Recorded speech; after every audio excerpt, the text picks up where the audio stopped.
배를 갈라봤습니다. 하얗고 긴 뭔가가 의류 배 속에서 계속 나옵니다. 피라미, 갈견이, 참몰개, 모래무지 모두 깨끗한 1급수에 사는 토종 민물고기들입니다. 그래서 민물고기이긴 하지만 날로 먹어도 괜찮다고 생각하는 분들이 많죠. 그러나 보건당국의 조사 결과는 충격적입니다. 기생충인 간흡충이 대량으로 나왔고 이 기생충에 감염된 환자가 50만 명에 이를 것으로 추정되고 있습니다. 송인호 기자의 단독 보도입니다. 참붕어를 잘게 갈아서 현미경으로 들여다봤습니다. 동그란 막 안에서 무언가 꿈틀거립니다. 간 디스토마로 알려진 간 흡충입니다. 참붕어뿐 아니라 돌고기와 참몰개 등 1급수의 맑은 물에 사는 토종 물고기들에서도 마리당 최대 3,000개 넘게 발견됐습니다. 질병관리본부가 간 흡충에 많이 감염된 민물고기 10종을 선정했는데 참붕어 빼고 9가지가 1급수에 사는 물고기였습니다. 우리나라 고유종의 민물고기는 근본적으로 다 감염되어 있다고 한 마리를 먹었을 때에도 감염의 치명적인 그 감염량이라고 볼 수가 있습니다. 맑은 물에 살면 기생충이 없고 날로 먹어도 된다는 상식을 깨는 조사 결과입니다. 껍질 까서 딱 뺏기면 딱 뺏겨져요. 그러면 기능이 최고지. 몸속에 들어오면 담즙의 이동 통로인 담도에서 20년 넘게 기생합니다. 복통과 식욕 부진 등이 나타나고 심하면 담도암을 일으킵니다. 국내 담도암 환자 230여 명을 처음으로 추적한 결과 25%가량이 간 흡충과 연관된 것으로 확인됐습니다. 이 담도를 따라서 쭉 올라가게 돼요. 여기에 작은 관들 있잖아요. 이런 데서 간흡충이 살게 됩니다. 그래서 만성적인 염증이 생기다 보니까 거기서 암이 시작되는 거죠. 질병관리본부는 조기 발견과 치료를 위해 국가건강검진에 간 흡충 항목을 포함하기로 했습니다. SBS 송인호입니다.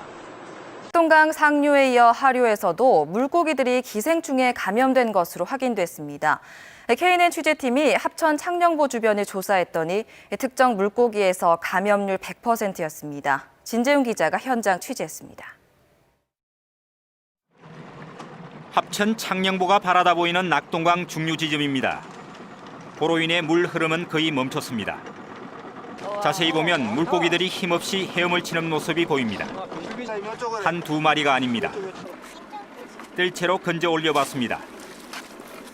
다 자라면 길이가 1m가 넘는다는 강준치입니다. 방금 제가 낙동강 합천보 밑에서 건져 올린 살아있는 강준치입니다. 겉보기에는 멀쩡해 보이지만 배가 유달리 불룩해 보입니다. 배를 갈라봤습니다. 하얗고 긴 뭔가가 의류 배 속에서 계속 나옵니다. 긴 것은 1m를 좋게 넘어섭니다. 취재팀은 이 수역 주변에서 32분간 움직임이 느린 강준치 18마리를 잡았습니다. 그랬더니 모든 강준치에 비해서 기생충이 100% 나왔습니다. 일부는 2마리가 넘는 기생충이 배 안을 가득 채우고 있습니다. 이 주변 낙동강에서 20년간 물고기를 잡아온 성기만 씨. 이런 현상은 난생 처음 본다고 말합니다. 이상하다 싶어서 배를 갈려보니까 저런 현상이 일어나서 제가 연락을 드린 거죠. 어촌 거물질 작업하면서 이런 거 본 적이 있습니까? 그전에? 저는 전혀 이런 게 없었죠. 한 번도 없었어요? 예, 없었죠. 취재 결과 이 기생충은 조류 배설물에서 나오는 니굴라 촌충으로 확인됐습니다. 바로 이 기생충이 배에 들어차면서 어류가 폐사하고 있는 것입니다.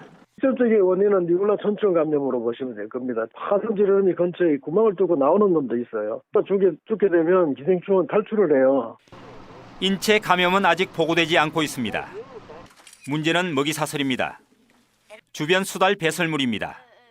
감염된 강준치를 먹고 소화되지 않은 기생충이 그대로 쌓여 있습니다. 먹이 사슬에까지 영향을 미치면서 이게 전반적으로 어떠한 행태로 나타날지 사실 좀 걱정스럽고. 겨울에도 계속되는 녹조에다 어류 집단 폐사, 여기에 대량 기생충 감염까지. 4대강 보에 갇힌 부산 경남 주민들의 식수원 낙동강이 이상 현상으로 신음하고 있습니다. KNN 진주원입니다.